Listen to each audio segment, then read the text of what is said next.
interesting and beautiful pieces in there. So I highly encourage people to see them in person. Energy Democracy for BC is hosting a talk on water management of Lois and Powell Lakes, and that's Tuesday, May 14th at the library at 6:30 p.m. I think they expect a good turnout, and so come on early. Not so much an event, but some of you may have seen that the mall has finally announced what is going in at the end of the mall. And so Winners has been announced as a new anchor tenant, and there will also be a dentist and 2 new food venues coming in soon.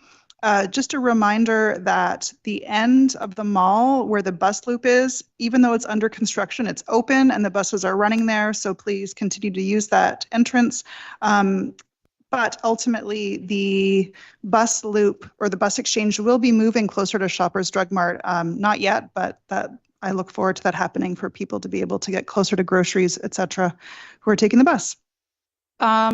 This Sunday, May 5th, is Red Dress Day, and this is to honor or to raise awareness of the epidemic of missing and murdered Indigenous women, girls, and Two-Spirited people. Folks are meeting at T-Squad on the old hospital grounds at 12:45, so that's near the orange Every Child Matters sign in Townsite.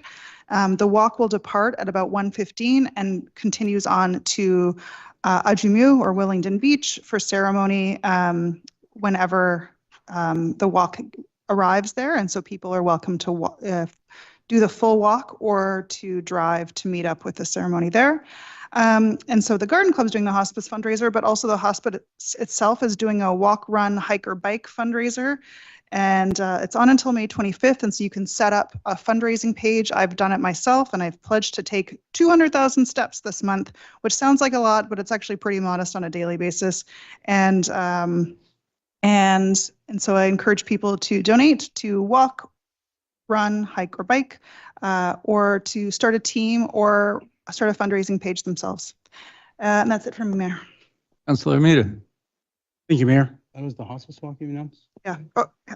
Okay, perfect. Since Councillor Isaacson took the hospice walk, I'll move on to the next one. I've been seeing posters around town of different events all week long. So we've got a couple that are happening over the next few weeks. May 10th and 11th, the Beanstalk Theatre Company is doing their year-end performance at the Evergreen.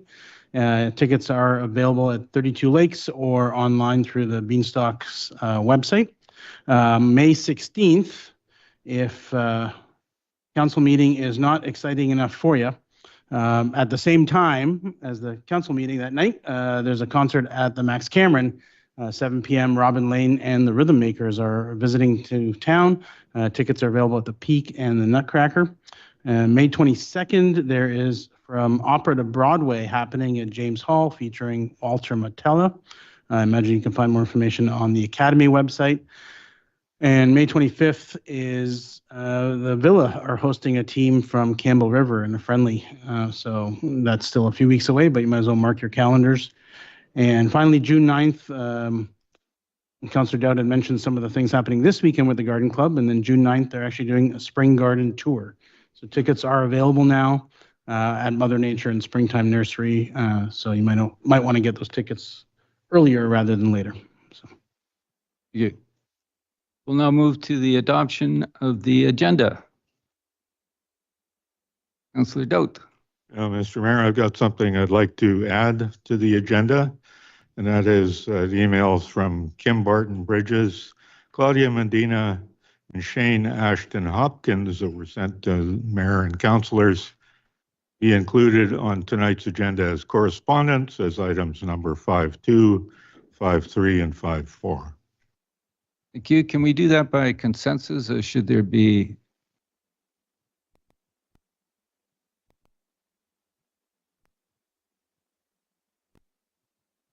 You can move to adopt the agenda as amended if you wish. I'd like to make that, yes. I'll move to adopt the agenda with the additions suggested by Councillor Dowd. Second by Councillor Almeida. All in favor? Passed unanimously.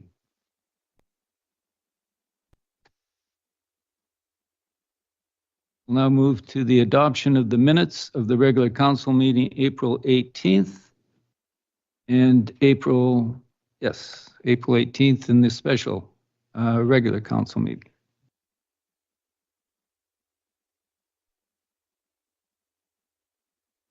Yes. Yeah. Councillor Isaacson. I'll move adoption of the regular council meeting held April 18th.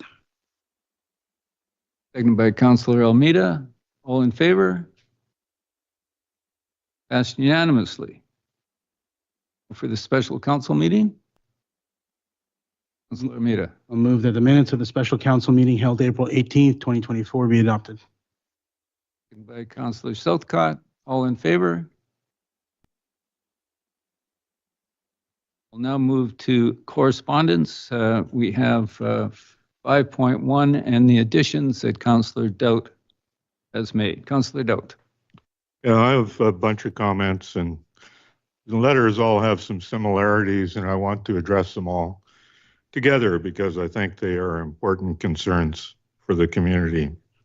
I share the concerns of the writers of each letter, and I feel they deserve a reply.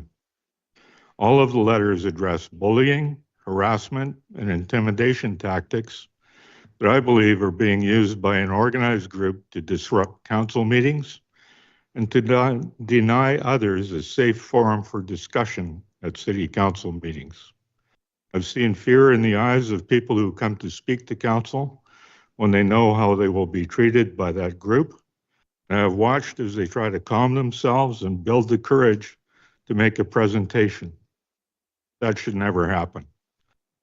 Tactics that I have observed are used by members of fear-based communities.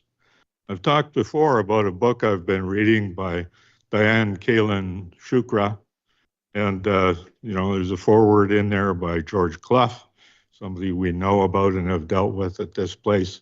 It talks about saving your city and civil societies and uncivil societies. And page 145, they talk about surviving an uncivil society. And she talks about the requirement to have a social contract. And that is an actual or hypothetical agreement among members of an organized society or between a community and its form of government that defines the limits and rights and duties of each, the rights and duties of each. Defined and protected rights, freedoms, and duties are the ground rules for civil society and democracy. These freedoms include freedom of speech, religion, and association. The duties include exercising the responsibilities of citizenship, respecting the rights and freedoms of others, as well as acting to others with a duty of care. A duty of care is a requirement that a person act towards others and the public with watchfulness, attention, caution, and prudence that a reasonable person would in the circumstances. What duty of care do you believe you owe others in the community? I believe we owe them a great deal of care, frankly. This book goes on to talk about another author, Paul Bourne, who describes community culture on a spectrum. He talks about a spectrum that begins with a shallow community, the kind of community where if you bump into your neighbor on their way from their car to the house, they might say hello. And that's about the end of the conversation. It goes through a continuum. It goes through a couple of steps, and then it hits a fear-based community, where the community relationships are based on anger and fear. And I feel we are getting really close to that situation here in Powell River. What I would like to see is a deep community, the kind of a community that cares not only about its rights, but on its duties to all of the members of the community. I've made my own comments from the chair at the beginning of meetings, such as Councillor Southcott recently did, recognizing people's right to speak to council and calling for all those present to listen respectfully and quietly to others who also have that right. Everyone has those rights and should be able to express themselves without interruption, harassment, or intimidation.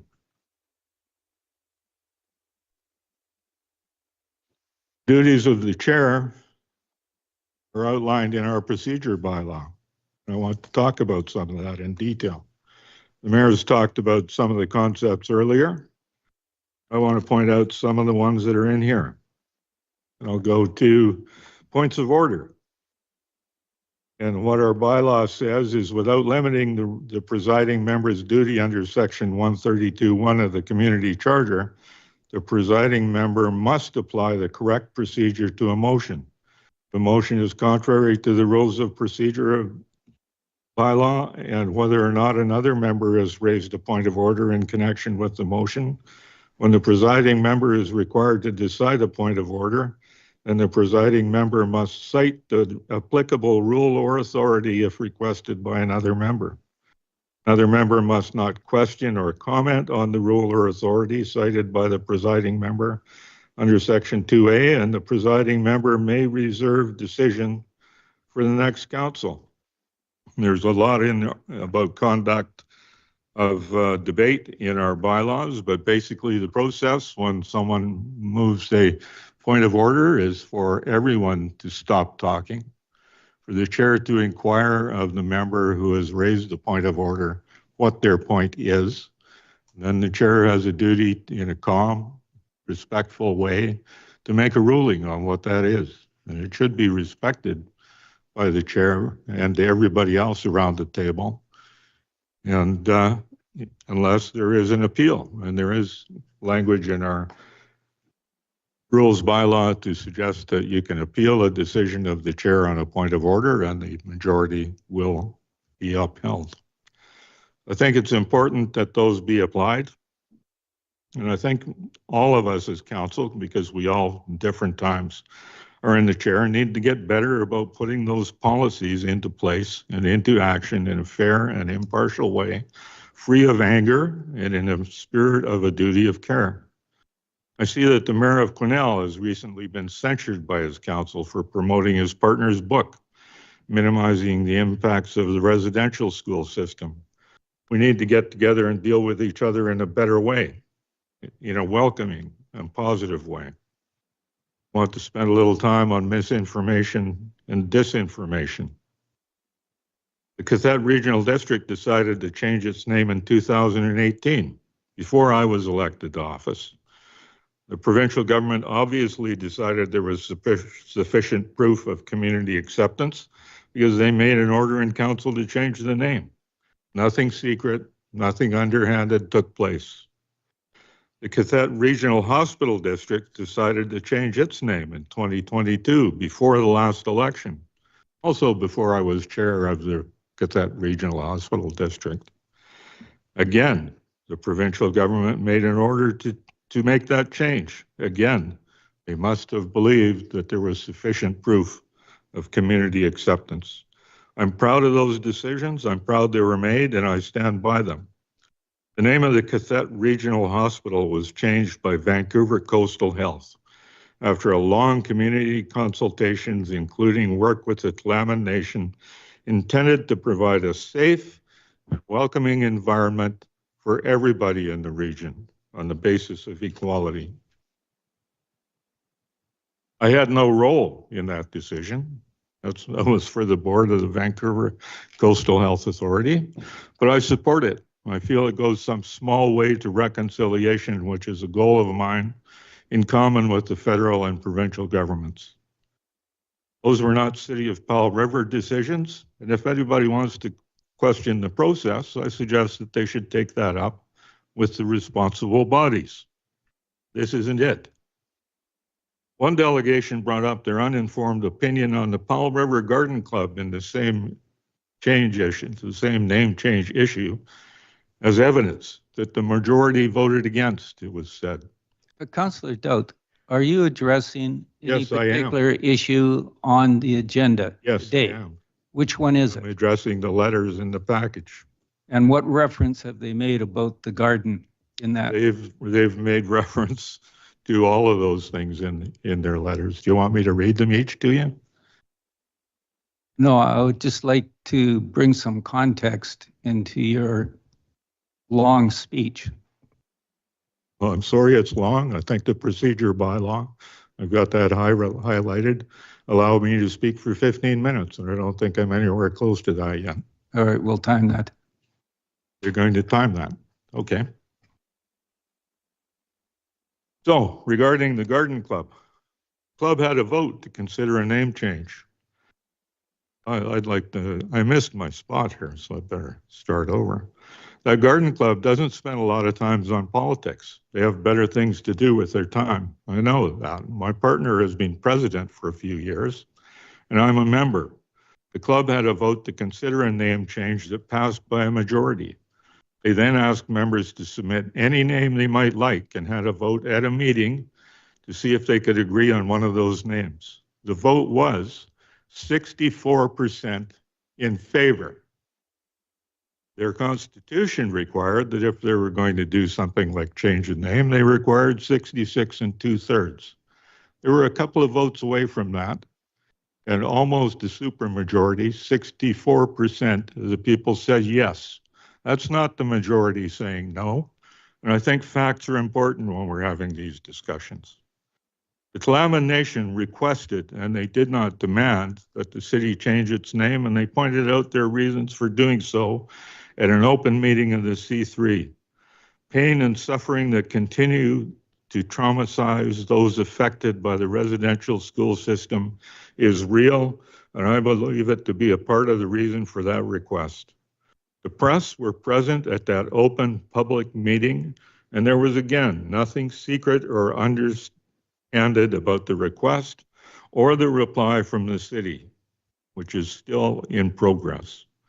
I have to mention delegations demand Tuesday that there be a vote on the name change. Read this February 15th council decision, and that's going to happen. It's not going to be a referendum. We voted on February the 15th to have an opinion poll at the 2026 election. That's as close to an event as a vote as you're going to get. The provincial government doesn't allow us to have a referendum on a name change because referendums are reserved for money spending decisions. And we have already committed as a council to make a target to have that vote in 2026. I think we're going to do it. We also have to get with how we're going to have a consultation. I'm asking everybody to get back to a respectful path forward, one of respect and caring for everyone in our community. And I'll end it there. I hope I haven't used up too much of your valuable time. Any other comments from members of council on any of the items? 515253. Yes, Councillor Isaacson. Just briefly, we'll share that I appreciate Councillor Doubt's comments and I concur with them. Thank you. All right, see no other comments. We'll move to item 8, which is reports for decision. 6. Committee reports.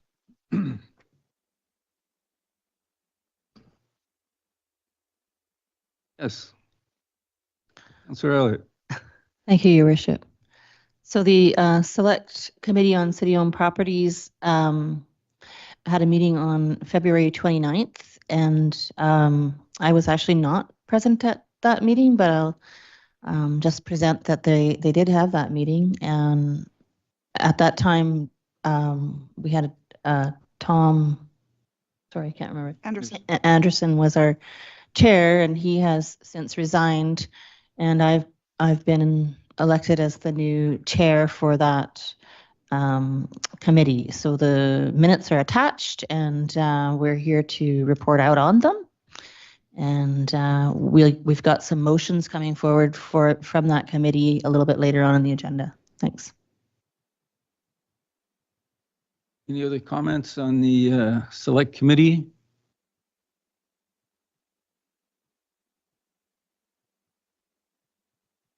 Reports for decision.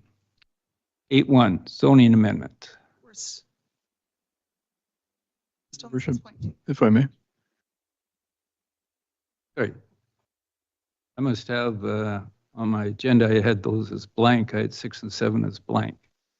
You might have to refresh your browser screen. Okay. Committee recommendations.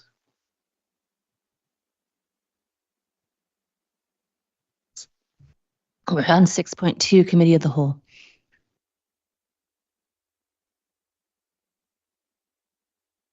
Councillor Southcott was the chair. No. He probably. Thursday, May 2nd.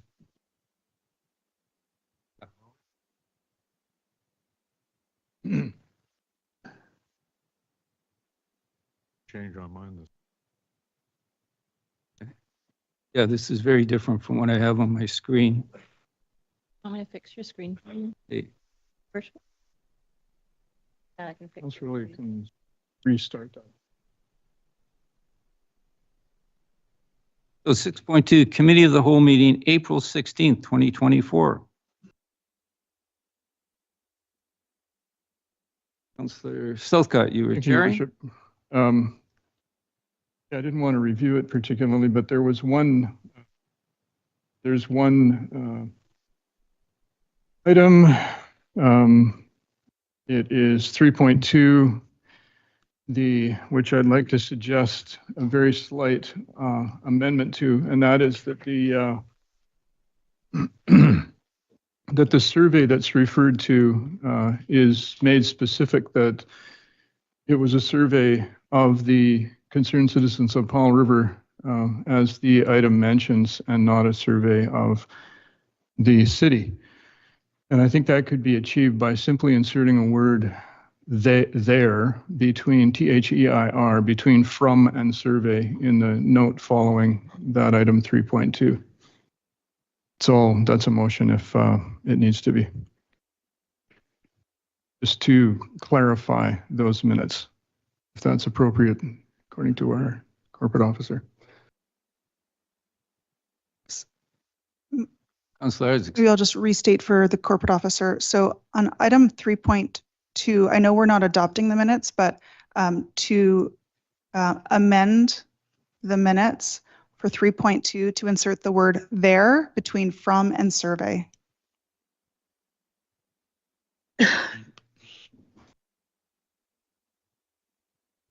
Through the chair, you can do that. You just need to make a motion and have it voted on. Okay, I'll move that we insert the word there, THEIR, in between the words from and survey on item 3.2 in that those minutes. Seconded by Councillor Elliott. Any discussion? All in favor? Passed unanimously. Maybe I'll just mention that these minutes are available online for all of us to review. They are brief and concise, and I think I'll spare reviewing them for us tonight. Thank you. 6.3 is the April 2nd Committee of the Whole. Would you like to comment on that meeting? Councillor Dowd.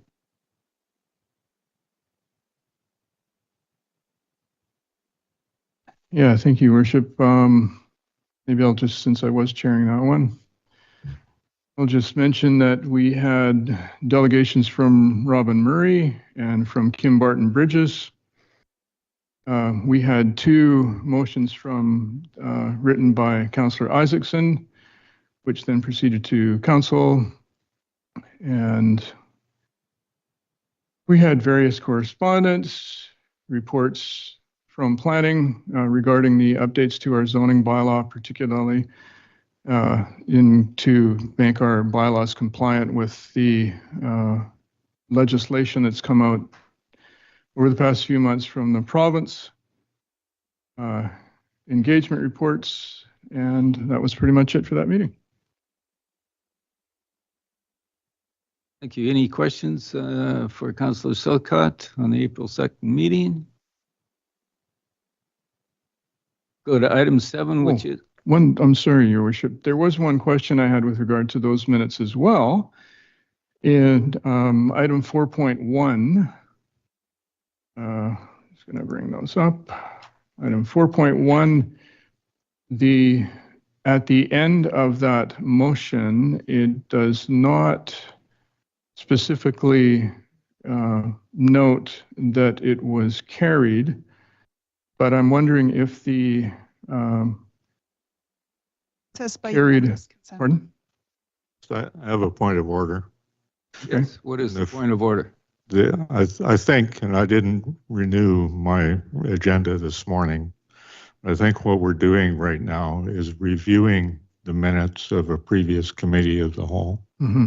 And I think those minutes have actually been approved already by a committee of the whole and would normally be at council simply as a report rather than to have an opportunity to open them up and amend them again, because it's really the duty of the committee of the whole to amend and approve those minutes, not council. Could I ask the CO to comment on Councillor Doubt's suggestion?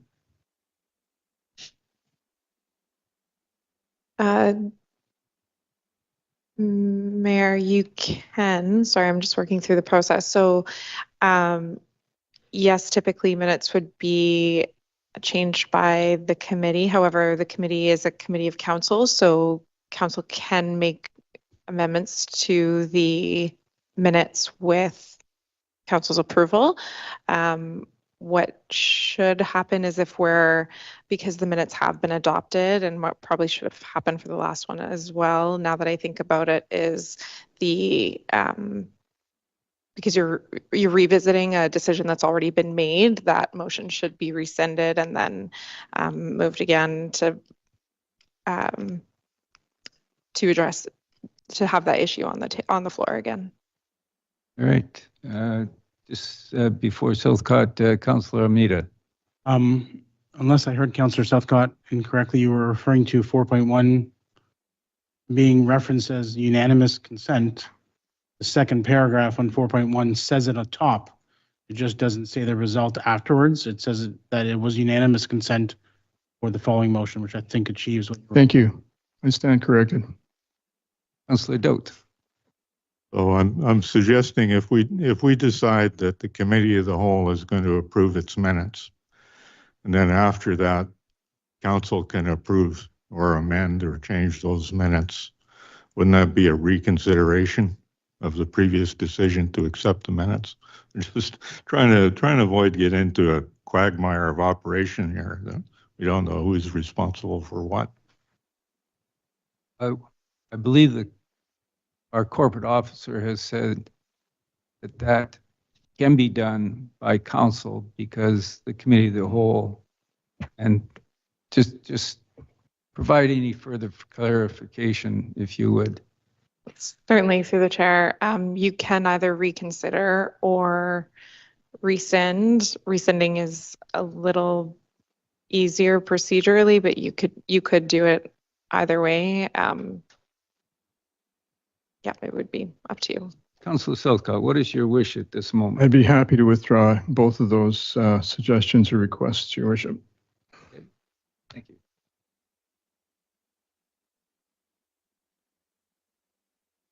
Now, I believe we can move to committee recommendations.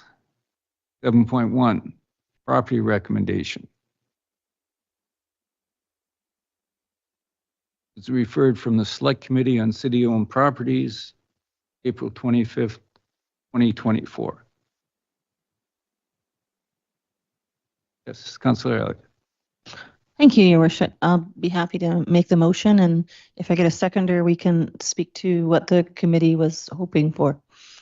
I move that the Select Committee on City-Owned Properties recommend council consider. Oh, wait a minute. Is that? I move that council consider pursuing CMHC seed funding for relevant studies needed for the property titled number 8 Drake Street site in the land management strategy. Seconded by Councillor. That's honored. The questions? Sir. I'll just speak to it a little bit. So there is a deadline coming up for this fund, and the committee discussed the motion before we sent it to council, and thinking that the Drake Street site would make would have some studies that could be covered by the grants if we were successful in applying for them and receiving them. that would help us perhaps get some housing projects for affordable housing in the Drake Street site. Here in chambers with us today is some of the members from our steering committee, and the motions and information that were brought forward by one of the member Lisa Moffat. She is here to help answer any of the technical questions with regard to the information attached. Thank you.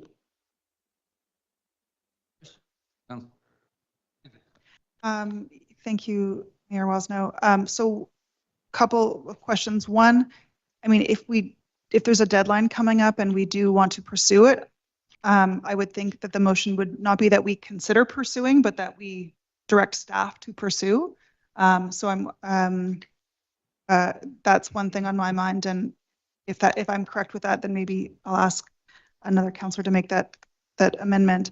But I'm wondering, the land management strategy references poor water drainage, and that's a fairly wet parcel. And so I'm comparing this motion to other ones, and that this one leaves it pretty broad.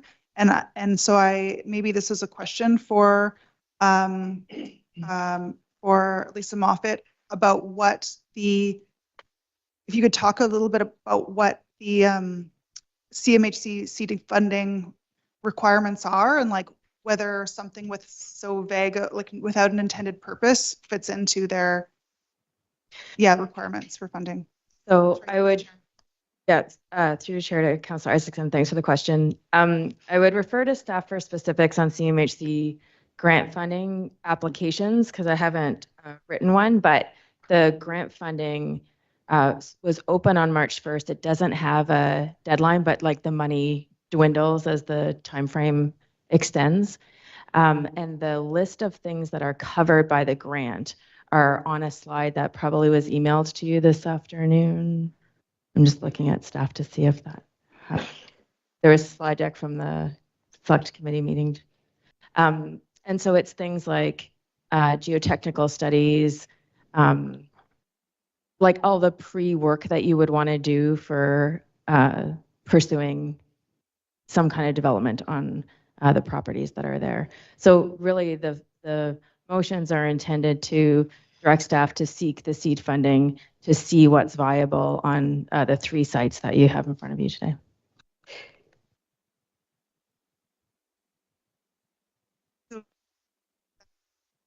Spirit, I'll move an amendment to strike consider pursuing and replace that with direct staff to pursue. I'll second the amendment. Any questions, comments on the amendment?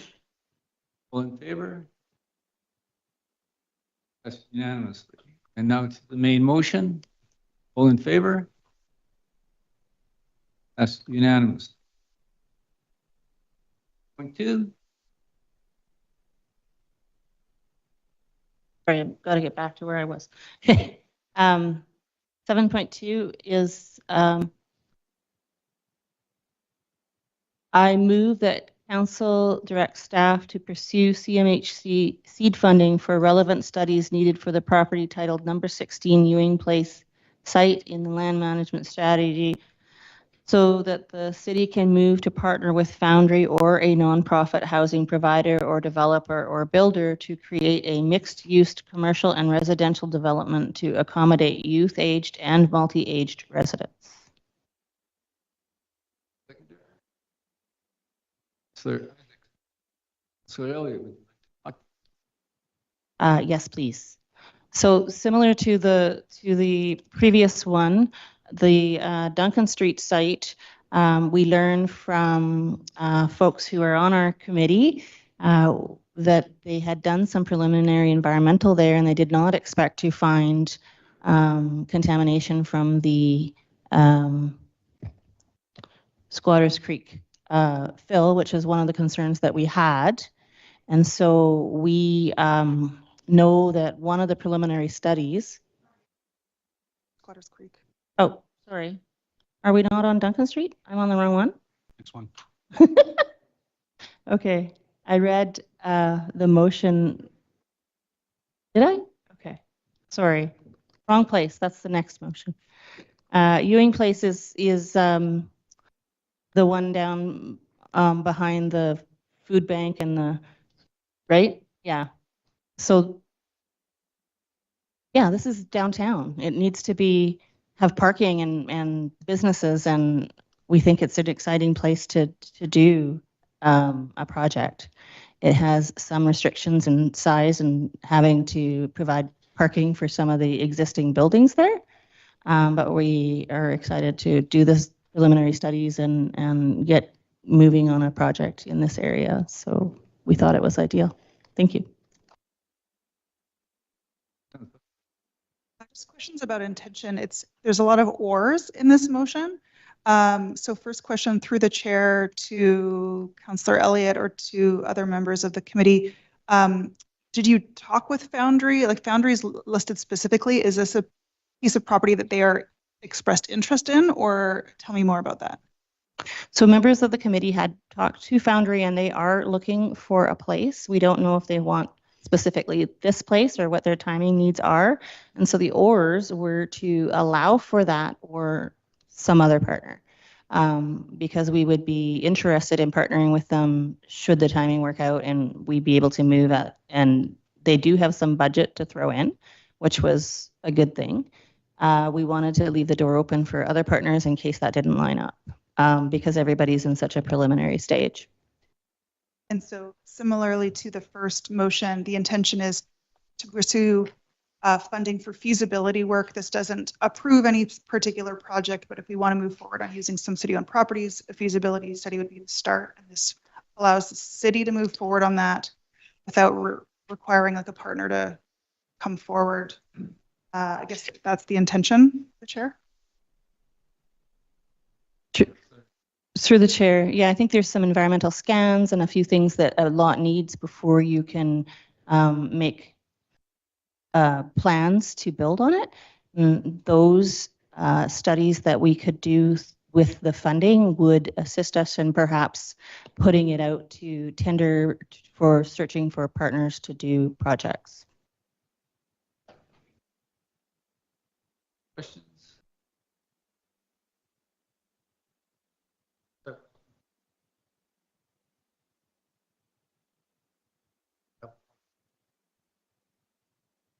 I'm a little concerned about that.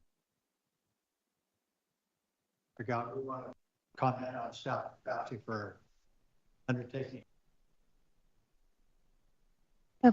Through the chair, I'll start and I'll pass over to Director Gao. So this is a question of basically other projects will be triaged, I guess, in order to do this, because there is a lot that is required to put in funding applications. And one thing we do have to check with CMHC is if we can do multiple or one with three. And if there's any limits like that, but we would have to get back to you on that. With this particular one on the Foundry, I just want to point out that for any of them, you have to have a minimum of 5 units. And so a combination of other uses in housing is permitted as long as you have 5 units and up. But staff capacity, to be honest, would be one of my concerns, but we would just be triaging and other things. So I'll pass over to Director Gao. Okay, thank you. Great. Any further comments, questions? I'll call the motion. All in favor? Passed unanimously. 7.3, the Duncan Street site. I'm caught up now. Thank you, Your Worship.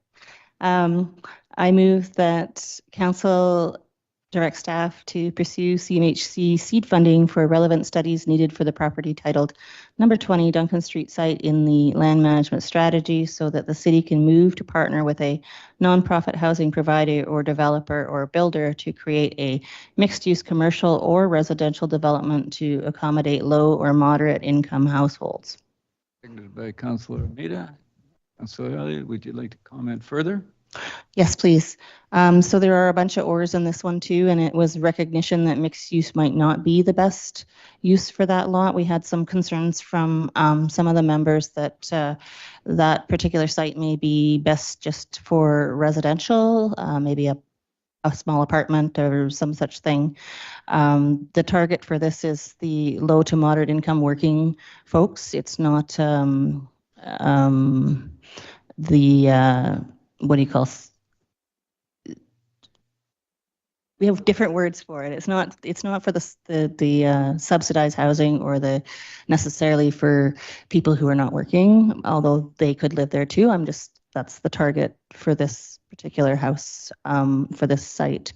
We did have some experience on the committee where they had done some preliminary environmental exploration there for, and I think it was when Inclusion had the lot, and they hadn't found anything to be concerned about, which was good news. So if one of those studies we can apply for funding for is an environmental scan, we are hoping to find positive results and able to move forward. So thank you. Any questions? Yes, Councillor Isaacson. Not a question, Your Worship, but just sharing that I think this is like some exciting movement from the Select Committee on City-Owned Properties. I know the city has been, or the committee has been seeking direction from council, and we've kind of said, find the direction and we'll take anything from you. And so I appreciate the thought that went into this and the awareness of opportunities. And we do have a lot of land, but a lot of it requires some suitability analysis and some feasibility work done. And this would help things get started toward that direction to get some additional housing in our community. So just appreciation for the committee. We have a motion. All in favor? Passed unanimously. I just wanted to thank the members of the committee that came here tonight to be available for council, and really appreciate it. Thank you so much. We'll now move to item 8, which is reports for decision. 8.1, zoning amendment 126. Director Gao. Good evening, Council. So following up on that discussion of housing, I'm going to present a report on housing development. The purpose of the report before you is to present an application to amend the zoning of a property located at 5201 Manson Avenue. There on the screen, you can see it. It is a large property. It measures 2.15 hectares or about 5.3 acres. And currently houses one single detached residential dwelling unit on it.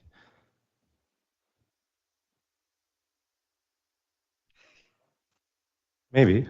Oh, look at that. I'm the first one up here tonight. There we are. So this is the property we're referring to. It's a little hard to see the single family residential house there, but it's up in the northern corner that fronts Manson Avenue. Now, council may remember this particular property as it was the subject of a rezoning application not too long ago. In February of last year, the property was successfully rezoned from the A1 small lot rural residential zone to the CD4 residential small lots zone. For those of you that may be familiar with this property today, this property has actually been, the majority of trees have been removed from the property. So in case you're not recognizing it from this image came from 2021, but the owner did apply for and receive a tree cutting permit in March of 2023, and the trees were removed then. So if you drive past it today, you'll see it's ready for development, one might say. The owner has now applied to rezone the bulk of the property from CD4 to RM1 to permit a stratified multi-family townhouse development. They also submitted a 2-lot subdivision application at the same time. The first lot proposed will house the existing single detached dwelling that I just spoke of, and that property would retain the current CD4 zoning. And then the second lot, which is the balance of the property, and it measures over 2 hectares in size, is what the applicant has applied to rezone to RM1. The focus of this application is that second larger lot and not the lot in which the existing single detached dwelling would be housed on. If the rezoning application is successful, the applicant is proposing to build a 55-unit townhouse development. As mentioned, the development would be stratified, meaning internal roads and servicing infrastructure such as storm, sanitary, water would be owned and operated by the strata and not the city. This would make the development more financially sustainable over time compared to a single detached housing development where the city owns the roads and servicing infrastructure and is responsible to maintain it in perpetuity. As for the housing type proposed, multifamily units are needed in our community, and townhouse development would align with the findings of the Housing Needs Report and the Housing Implementation Plan. The density proposed is in keeping with the RM1 zone. The staff are supportive of the rezoning application and recommend that council direct staff to issue notice of council's intention to consider first reading of draft amendment bylaw 2746 at a future meeting of council. Staff also recommend 5 subject conditions that the applicant be required to meet prior to council being asked to consider adoption of the draft bylaw. I'm going to go through these now. These are, number 1, that the city receive confirmation from the province that an assessment for the portion of stream that crosses the subject property has been reviewed and meets the requirements of the riparian areas protection regulation before zoning is approved. This will confirm that the 10-meter streamside protection area and enhancement area that is proposed to buffer the creek from the development as identified by the applicant's consultant is accurate and supported by the province. The applicant has indicated that receiving this confirmation from the province is imminent. Number 2, a requirement that the applicant complete associated subdivision application 286 that proposes to subdivide 5201 Manson Avenue into 2 lots, one that will house the existing single-family house and a second larger lot that will accommodate the proposed development. This will avoid creating a split zone parcel, and it's actually the easiest way to transfer a community amenity contribution in the form of parkland, which I will talk to a little bit later on. 3, the third subject condition is a requirement that the applicant register a Section 219 restrictive covenant against title of the larger lot proposed as part of the subdivision in favor of the city that limits any further subdivision of these lands. The language is conventional subdivision, recognizing that it may be a phased strata that is actually what is applied here. The point being here that it wouldn't be further subdivision under the RM1 zone. Keep in mind that RM1 does permit single family houses. And it's just worth pointing out again that staff do support the rezoning to RM1, but caution that RM1 also permits single detached houses as a permitted use. The registration of the Section 219 covenant would be an approach to take if council supports the proposed multifamily, but wants to restrict single detached housing being developed. It's worth pointing out that if the applicant does desire or has second thoughts about the rezoning application, they currently have a zone that would permit the development of single-family residential development. The 4th subject condition is a requirement that the applicant confirm that city water, city storm, and sanitary sewer infrastructure has adequate capacity to service the proposed development.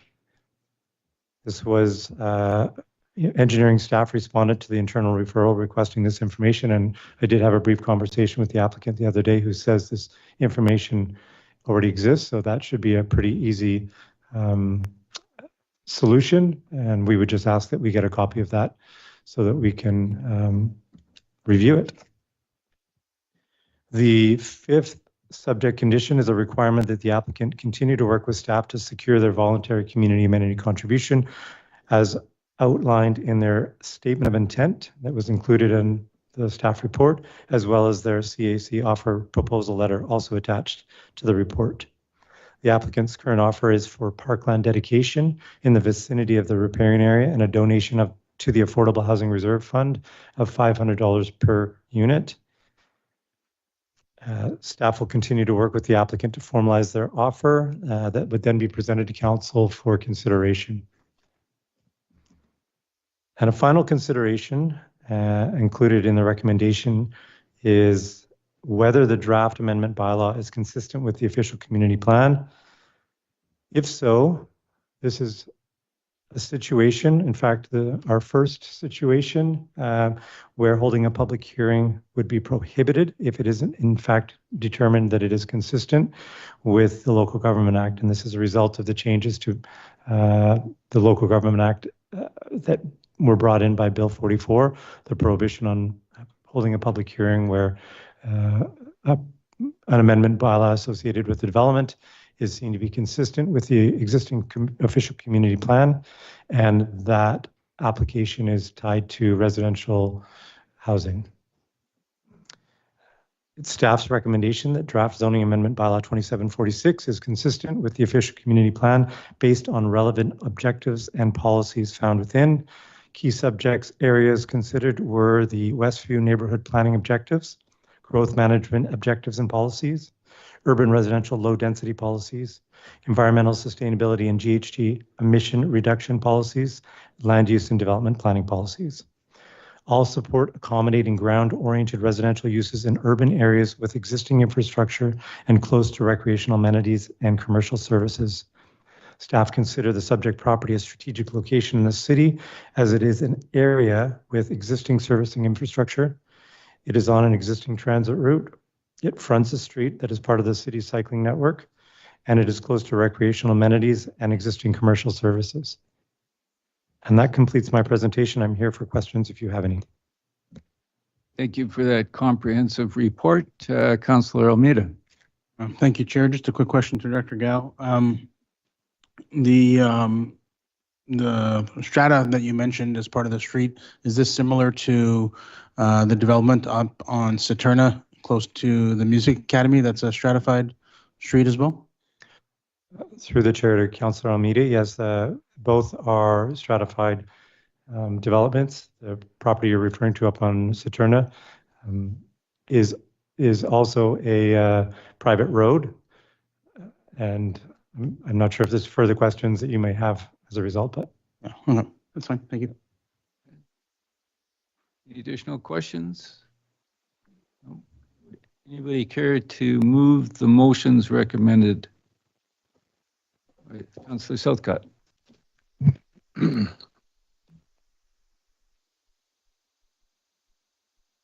move that council determines that City of Powell River zoning bylaw 21/2006 amendment bylaw 2746/2024 is consistent with City of Powell River official community plan bylaw 2370/2014.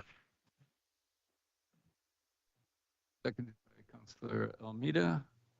Any questions? Comments? All in favor? Passed unanimously. Councillor Southcott. Thank you. I move that holding a public hearing under Local Government Act Section 464 sub 3 for proposed City of Powell River zoning bylaw 21/2006 amendment bylaw 2746/2024 is prohibited. Seconded by Councillor Isaacson. Any discussion? All in favor? Passed unanimously. Councillor Southcott. Thank you.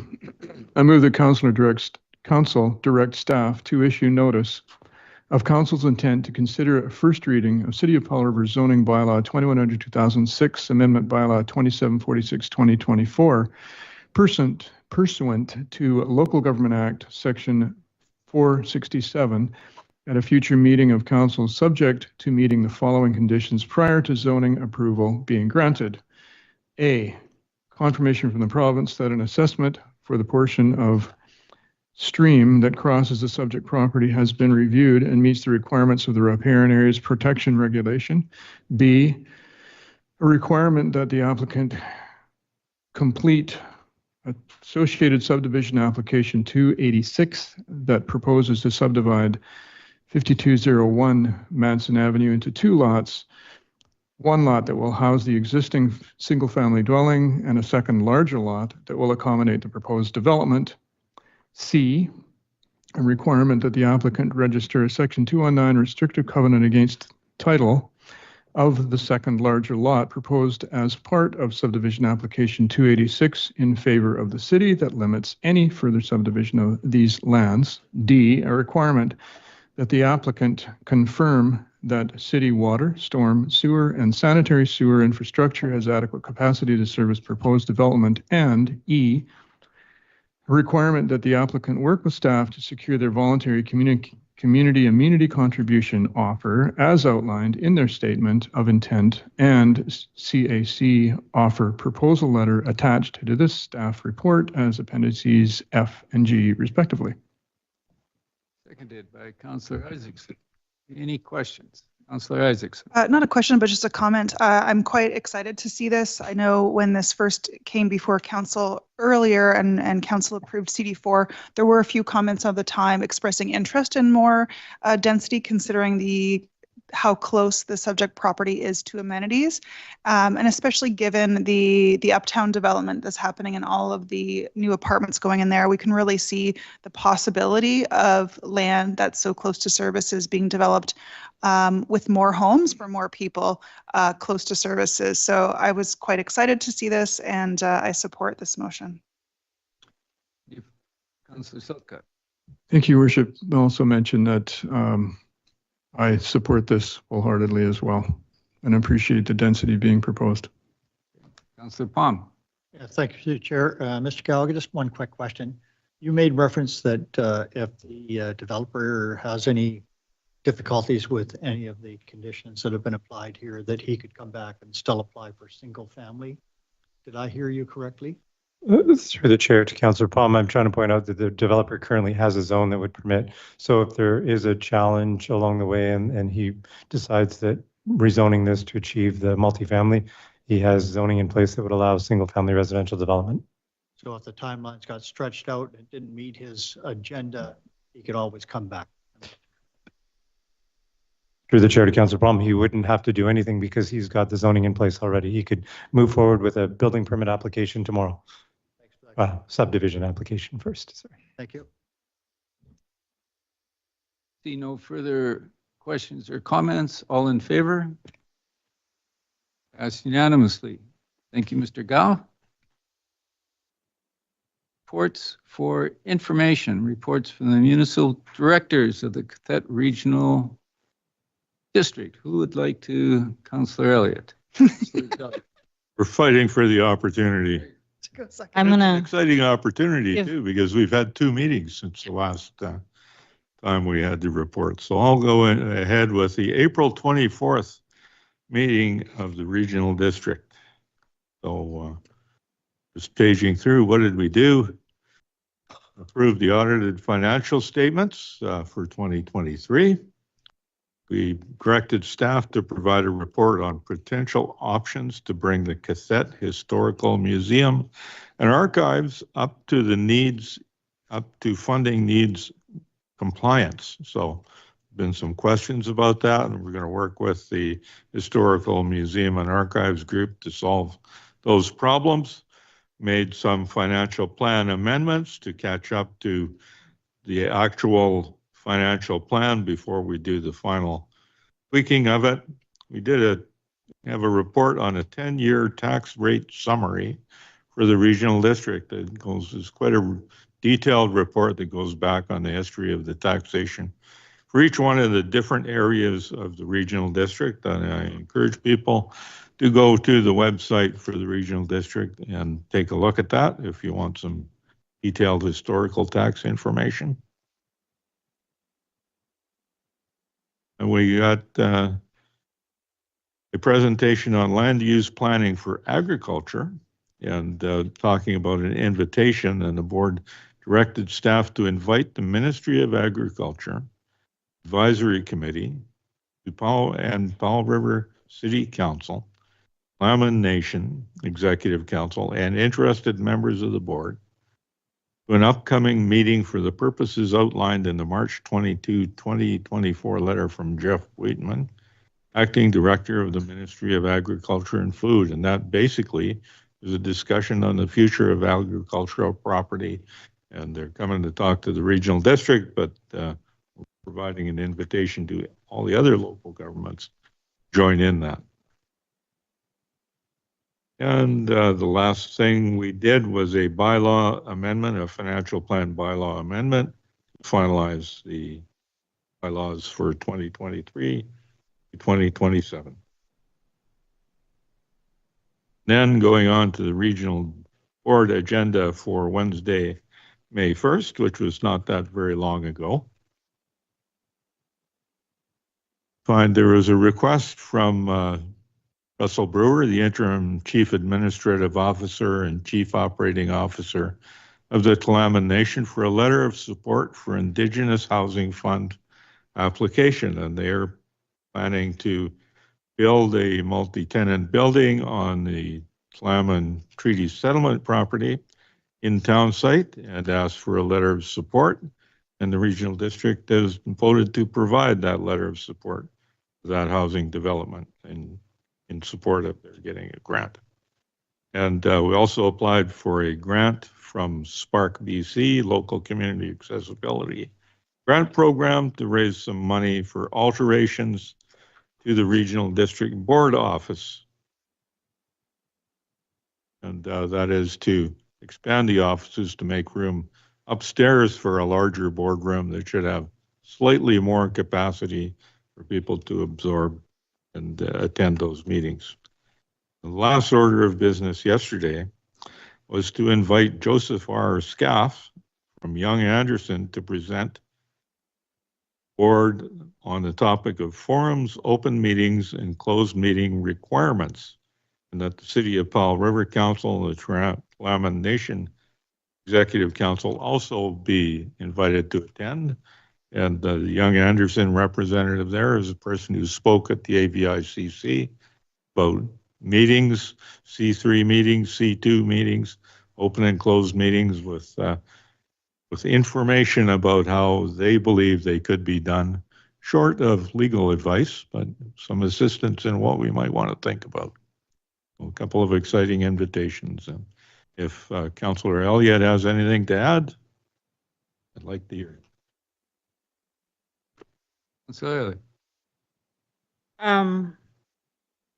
Nothing particularly relevant to the city, but there was a couple other things that happened. We had in Muskegon Island, we approved the Community Arts Center putting in a ceramic studio using RD lands. So they raised the funds, they got grants, and they're going to build this Community Arts Center on Muskegon Island on RD lands, and we approved that as well. And Texada Island Community Hall is going to get 8 new tables. So if that's interesting to anyone, that's happening. And we approved staff to write an application to Spark BC to fund better accessibility for the new boardroom.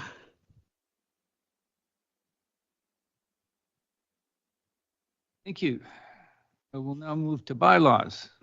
Item 10.1, bylaw 2743, property tax. Councillor Isaacs. Well, I don't, just checking if there's a presentation from staff. I know we've seen this many times. Okay, yeah. I move that City of Powell River annual property tax rates bylaw number 2743 2024 be adopted. Second by Councillor Southcott. Councillor Elliott. Yeah.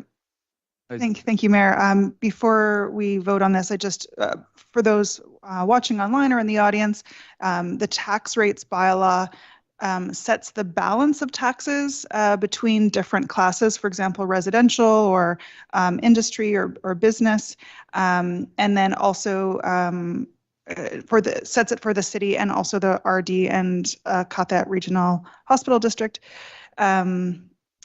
Based on the information provided to them. And one thing that I wanted to mention, sometimes last year there were a number of news articles referencing that Powell River has the highest taxes in the province, and those articles referred to tax rates. And so last year a number of newspapers reported our tax rate as 0.671150%, which doesn't really mean, I think what people want to know is like the hard numbers. And so as we assess this property tax rate bylaw in front of us, I want to reference some other data to compare us to other communities in the province. So if we look at our residential class municipal taxes, overall as a big bucket per capita, we are 25th out of 159 communities in the province who report. If we look at our total municipal tax, so that's from all classes per capita, we are ranked 40th out of 159. If we look at our municipal taxes, so that includes taxes, parcel rates, user fees, on a representative house, we're 54th out of 159.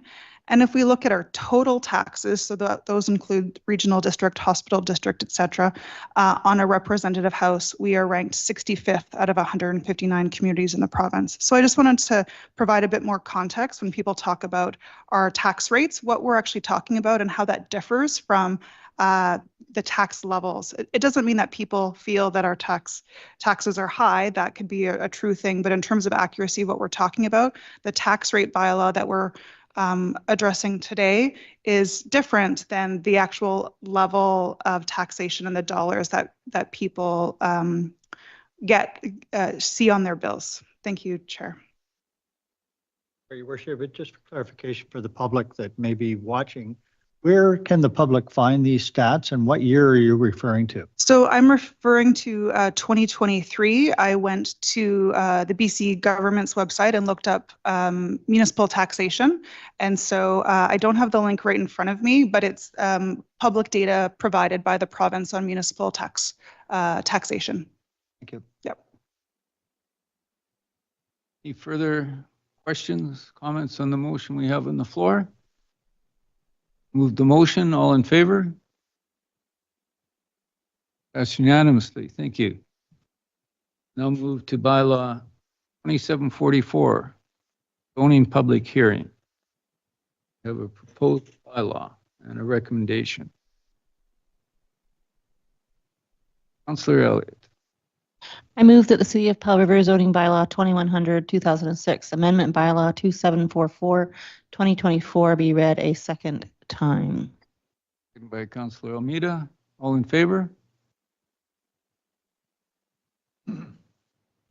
Councillor Elliott. I move that City of Powell River zoning bylaw 2100-2006 amendment bylaw 2744-2024 be read a third time. Got seconded. All in favor? Passed unanimously. I move that City of Powell River zoning bylaw 2100-2006 amendment bylaw 2744-2024 be adopted. Southcott and Councillor Elliott, did you have a comment? Just that this bylaw is enacting the changes that are required for us to come into compliance with the legislation around public meetings and zoning from the legislation that the province put out. Sorry, I seem to be not so good at talking tonight. So I made it.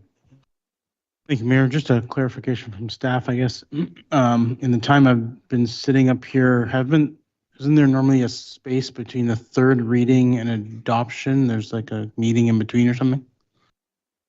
Or does that not matter in this particular case? With this, I'll check with my colleagues, but with this particular matter, you can go straight through. Thank you. Sounds good. We have a motion on the floor. All in favor? Passed unanimously. Thank you. Move to 10.3, which is bylaw dealing with short-term rentals. Councillor Almeida. Move that City of Powell River zoning bylaw 2100-2006, amendment bylaw 2747-2024 be read a second time as amended. Southcott, all in favor? Passed unanimously. I will move that the City of Powell River zoning bylaw 2100-2006, amendment bylaw 2747-2024 be read a third time as amended. Southcott seconded. All in favor? Passed unanimously. And I'll move that the City of Powell River zoning bylaw 2100, 2006, amendment bylaw 2747, 2024 be adopted as amended. Seconded by Councilor Southcott. All in favor? Passed unanimously. Just comment on that as well. Yes. So the province also passed legislation on short-term rentals, and this passing of this bylaw brings our city into compliance with that new legislation. And I do believe that because we did first reading a while ago, that wait has already happened. So anyway. Thank you. 2 questions. Mr. Galinsky, do you have any questions?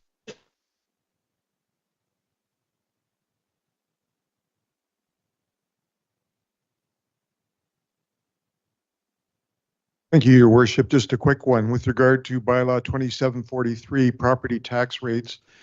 Councillor Isaacson gave a rundown of tax rates in comparisons and referred in her a dissertation to representative house. I'm wondering if that is an average single family dwelling. Yes. I thought that to be the case, but I wanted to confirm that. I thank Your Worship for the opportunity. Any questions from the audience? We have a couple. Please come forward and introduce yourself. Evening, Council. Ted Vizzuti. In regards to 7.1, property recommendation, up on Drake Street. Just a quick question. Have any of you council been to that spot? Have you actually walked up there and looked at it? Okay, good. Oh, it's good. It's good to know. Thank you very much for answering that. Yard. My history for that area is it's pretty much a bog, a lot of water, and wildlife in the area, from ducks, deer, whatever else goes into there. So being at a good spot for building on, good luck with that. My main question was if you'd ever been there. In regards to your zoning, your zoning recommendation 2. You realize that this is all in regards to Bill 44 of the legislation? That's council has that understanding. I think it's 44, 46, and 47. Okay, good. Where it silences the ability for people to have say. That's the legislation. Councillor Isaacs. Yeah, the legislation prohibits public hearings, specifically if a application is in line with an official community plan, but there's still public notification of changes and people can still communicate right into council, and we still consider those views when we make decisions. Okay, so writing letters is good, and you're not going to silence the freedom of speech that way, allowing the letters to come in. Yeah. Okay, good. Thank you very much. In regards to Councillor Dout's correspondence comments, where he stated that he was not the chair of the boards at the time of meetings, be it the hospital or regional. My question is, Councillor Dout, were you on those committees? You can go back in the records and you can discover that I was elected to City Council in 2018 after they made the decision to change the name of the regional district.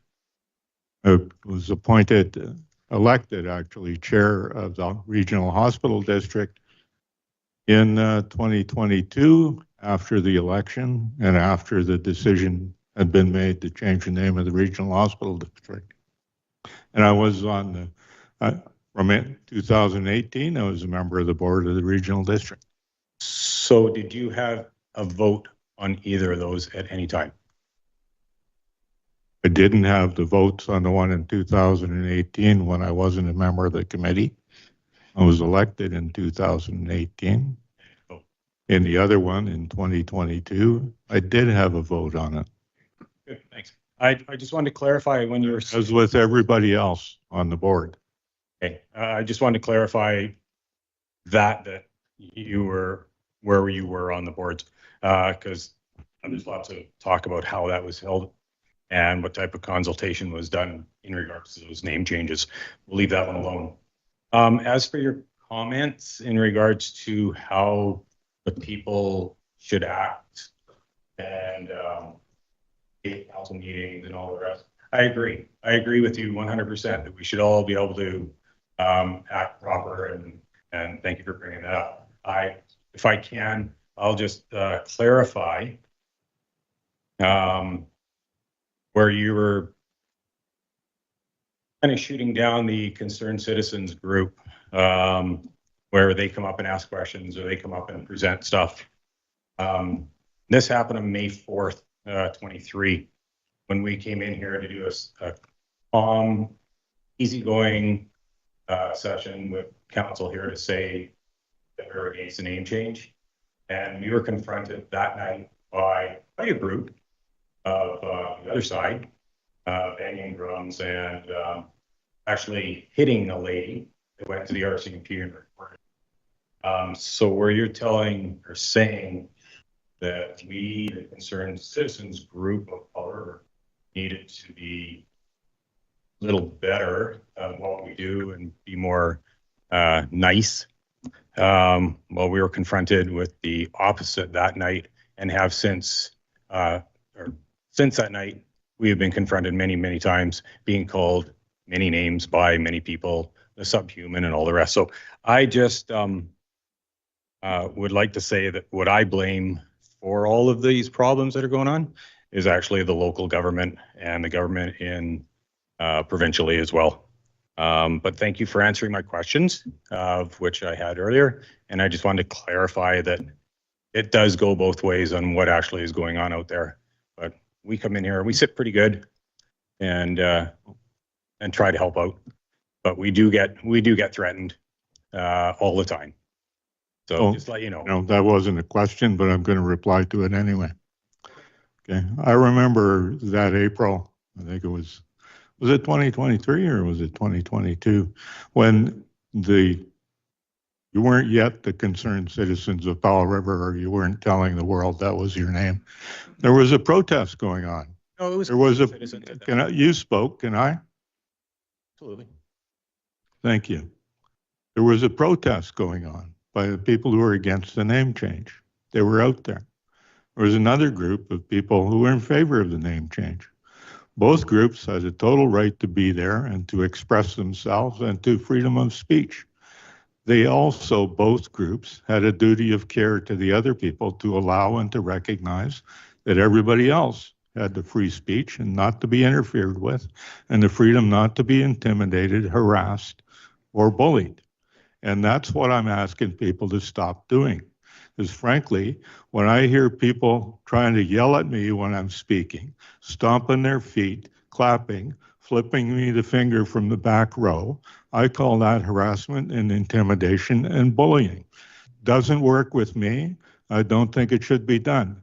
And what I'm asking people to do is to give the respect to everybody else that they deserve, give people the freedom to say what they want to say and do it in a safe manner. That's what I'm asking for. I agree with that. That's easy to ask. Not a problem. Thank you very much. You're welcome. Good night. Thank you. Do we have any yes?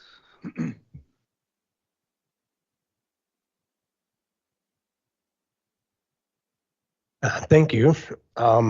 First, after that last little go around, I want to say that I was one of the directors in the regional district that I'm just going to interrupt you just so that the people online know who you are. Alan Rebane. Thank you. So I was one of, in 2018, that voted in favor of the qathet regional district. So it was a difficult decision, and I pondered over it for many days, many months, and almost a full year before I was able to make a decision in order to vote for it, in favor of it. So I don't envy any of you, and you have my sympathy.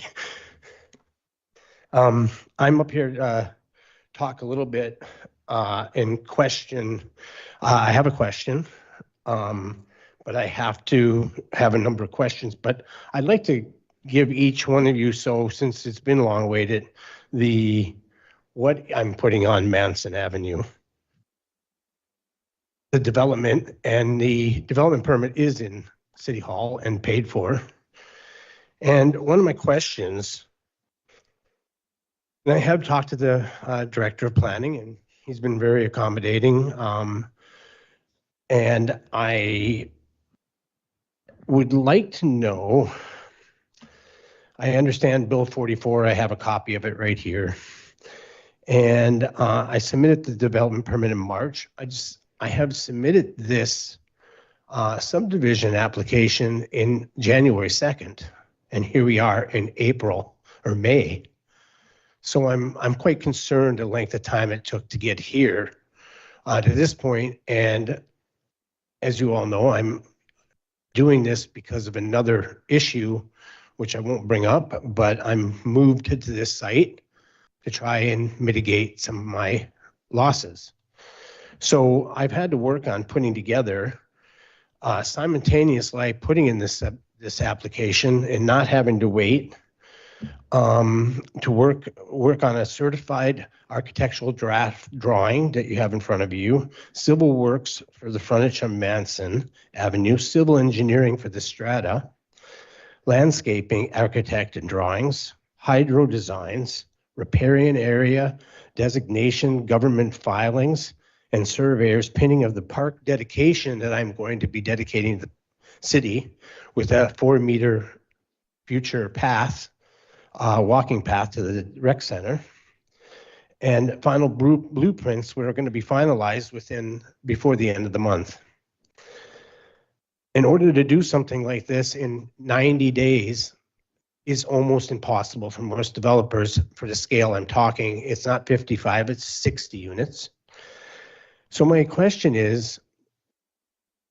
question is, can council see any reason why the development permitting cannot simultaneously go through with the rezoning? Or even in a couple weeks from now, start the process to move things along. I understand that you would refer to staff, but I'm asking council to give them direction. I was in the regional district as a regional director, and it was many times when the staff or the CAO, Mr. Ratke, would look at us and say, what's your wish? What's your will to do? And we would have to come up with an answer. So I'm asking, and I'm not asking for you to answer this if you don't want to at this point in time, but I'm putting the question to you to think about what I just asked. And my second question to Mayor and Council is, how can you ensure that I can move forward the fastest way possible under the circumstances I'm in? And that's why in December, you'll see a letter that was part of the package. I went to the planning department to say, can you help me out here? I'm trying to do this very fast. Off just like nowhere. I had to borrow more money on top of everything else I had already invested in. I have another development permit in for another property that isn't going to move anywhere too fast. So those are my two questions, and I don't know if it's fair to ask you to ask that right now, but what I'm trying to pose the question is, you are council, you direct the staff. They look at you as I should say myself, as a citizen. I look at council to make decisions. I don't want to go to, I've been with the staff now since January, and I'm not feeling like I'm moving along. And this is something that I actually fought a year ago and wanted just single family residential. I know how the committee voted. It has stayed there for what, a year and a half? I think Mr. Gao in the planning department is correct. If this was to start going sideways anytime too soon, I would have to bail and it would still be single family residential homes. I have made all those commitments by going forward with this package as far as I have. Right. So Thank you for those two questions. It's my position that we would refer to staff to provide that, but I'm going to ask Council, starting with Councillor Almeida. I'm not going to pretend I know half of what Director Gao does in his position. I know I have a lot of respect just seeing the presentations that they've done. If you sat through the meeting today, Councillor Palmer already asked the staff about 3 motions that we passed and the time it would take for staff. You also mentioned, you made a reference to a letter that you presented to the planning department back in December. But you'll also know in November, Bill 44, 46, and 47 were handed down by the province. And what I've seen sitting in this chair is our planning department having to work their butt to give us presentations that I have a hard time reading through the depth of the presentation. I can only imagine what they've had to read through and prep through just to get that presentation ready. So it unfortunately might be a combination of a bit of a perfect storm of your proposal happening to come in at the one time that they've got to do things, which I imagine the province has made these decisions with 44, 46, and 47 to help speed up the housing process, and it just so happens that you were the first one out of the gate. So I appreciate the effort that you've put through and the proposal. I look forward to seeing it come together. And I know that our planning department is probably undermanned and overworked and is not intentionally trying to do anything to slow things down, would be my opinion. Councillor Isaacson. Thank you, Mayor. Yeah, I want to echo what Councillor Almeida shared. I know we have staff that have to balance a number of priorities and a number of work, and some of that is legislative or legal in nature. And as was mentioned with the earlier motions tonight on the CMHC seed funding, they have to triage based on what we direct staff to do. And you're right, we do direct staff to do things, but we also have to rely on the professional expertise of staff. So they are professional planners, they know the order of things, and we as council are not experts in any one field, but we take the advice of staff, we hear input from the public, and we try to make informed decisions. And so I want to echo that I think there is a will around, I don't want to speak for council, but I think there's a will on council to want to see more housing in our community and to happen quickly. And I know that's the will of planning staff as well, but there are so many hours in a day and so much work that needs to get done. So I both appreciate you wanting to move faster and that frustration, and also appreciate all of the things that are distracting planning staff from what they would love their core work to do, just to approve housing and do community planning, but other stuff gets in the way sometimes. And this perfect storm of all the provincial legislation is an example of that. So yeah, acknowledge your wish for things to move faster. And unfortunately, sometimes that can't happen. Thank you, Chair. Councillor Elliott. Thank you, Your Worship. We passed a rash of bylaws tonight that took a lot of time to get them through the window so that we could be in compliance with brand new legislation. So that came off the table, and that's a huge breath of fresh air. So I want to tell you that at the ABICC recently, I went to the Housing conference, and one of the presenters there was the Victoria Builders Association. And so the message that you are saying here today is not the first time I've heard this message. I wrote it down, streamlining all approvals into the same window of time. It is a way for all cities to become more efficient. We had hoped to receive some grant funding to help us get the capacity to do some of that. And I think that grant we were relying on to help us do that didn't come through for us. And so that doesn't help. When we are, ironically, the legislation that the province brought in that was supposed to speed stuff up took all of our capacity away from us to do things in the moment when we were doing that. I'm hoping we get past that hump and things get better. Short of hiring a whole bunch more planning staff, which are hard to find in the province right now, there doesn't appear to be a way for us to get it all done. Thank you. So, Dodd. Yeah, I simply want to say thanks for giving us the presentation that you've given us so we can actually see what you're planning there. And it looks like a great development to me. It looks like the kind of missing middle housing that people talk about. Probably not affordable housing if you look at the average working person, but it's what I would call attainable housing and good quality housing. So thanks for fighting the way through to try to get that done.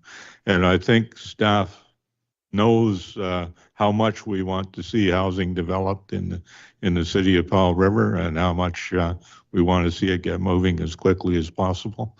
And I think we encourage staff to do everything they can to move these things through and with a minimal amount of delay. And I hope we can accomplish that. And, I recognize, like the other ones did, a number of things that have been put on us by the province, but we should be working as hard as we possibly can to put that behind us and move on to actually getting projects approved.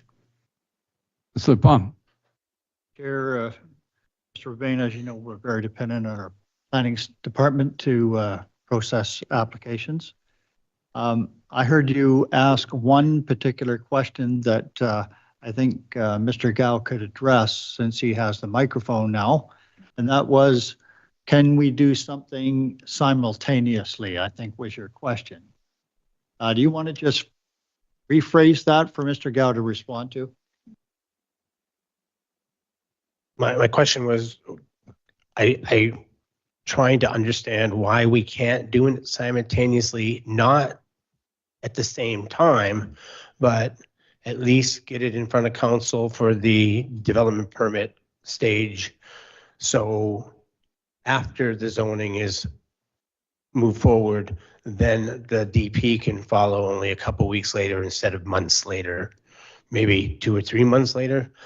I have borrowed a great deal of money to even get to this point with McElhaney. Everybody, I'm over $750,000 already invested. And before I even put a shovel in the ground, it'll be over $1 million. The interest accumulates and you want affordable housing. This is why it's not affordable. You have to, small individuals like myself, I am not a partnership. I don't have partners. I have to borrow the money single-handedly. And every time the interest accumulates, I have to pay, and that gets attached to the housing. So it's really important, and I'm trying to stress to the council and the planning department that the clock's ticking in this situation. And that's why I started back in January 2nd. So my question, can it simultaneously go through? I think Jason and I have talked about this, but I think it's a will from council to direct staff, not staff to say, well, we have all these issues. I understand they're very busy, but this particular development was what we talked about 2 years ago, and all the hard lifting and all the work was done. It was already submitted to you. It was already argued out at council. So when this came, I thought this was an easy, move forward to ask to try and move this forward in 60 days. Here I am into the 5th month, actually, January, February, March, April, May, into my 5th month now. So anyway, and I understand that they're worked, but I'm doing all the heavy lifting. I'm the one that has to get all this stuff accumulated for Jason. So that's where I'm at. Through the chair to the speaker. Mr. Rebane is aware that we have had a communication about, I won't call it simultaneous, but I did commit to bringing a development permit application to council as quickly as I can following adoption of zoning. Adoption of zoning is still a ways out, but there's nothing stopping staff from processing and preparing a staff report, having it ready to go so that when zoning is adopted, so that a development permit application can be applied to a property that allows for those permitted uses. That's the key bit. We would be prepared to present that. Mr. Urbane is correct. We do have a development application in, and we are, again, juggling other applications that have been sitting since we started working on bills 35, 44, 46, and 47. But yes, that is, I conveyed that to you the other day, and that would be my commitment to move it along as quickly as possible. Thank you. Okay. Thank you, Mr. Urbane. Okay. Oh, Councillor Southcott. Thank you, Worship. Yeah, I just want to add one thing, and that is that I'm sure that a unanimous vote, such as was received for your proposal this evening, is a whole lot more, carries a whole lot more confidence than a 4-3 vote, which was what the CD4 got. So I'm hoping that that's like at least halfway towards what you're, and I suspect and expect that it's more than halfway. You know, just hearing what Mr. Gao offered. Right. So we're with you on wanting this for sure. And I'm putting the building permit in by the end of the month, so. Okay. Thank you, Mr. Urbane. Thank you. Any other questions? Anybody online? Okay. They identify themselves and.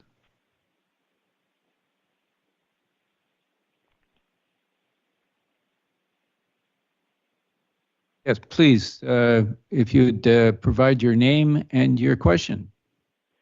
Oh, hi, it's Kim Barton-Bridges calling. I was going to stick around to say this earlier and I had to leave, but it was more of a thank you. Thank you to Councillor Doubt and for the rest of you for addressing those letters at today's meeting and for giving consideration to, you know, behaviors going forward in chambers. So thank you for that, everybody, for, especially for Councillor Doubt, but to all of you for allowing him to put those letters on the agenda and speak to them. Thank you very much. Thank you. Do we have any additional calls online?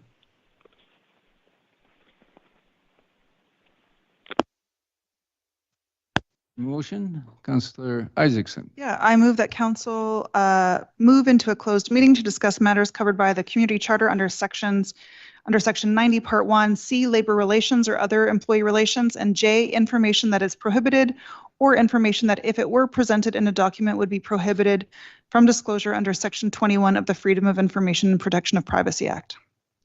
Seconded by Councillor Southcott. All in favor? Passed unanimously. Minute recess, Mayor? Yeah, we'll 5-minute recess.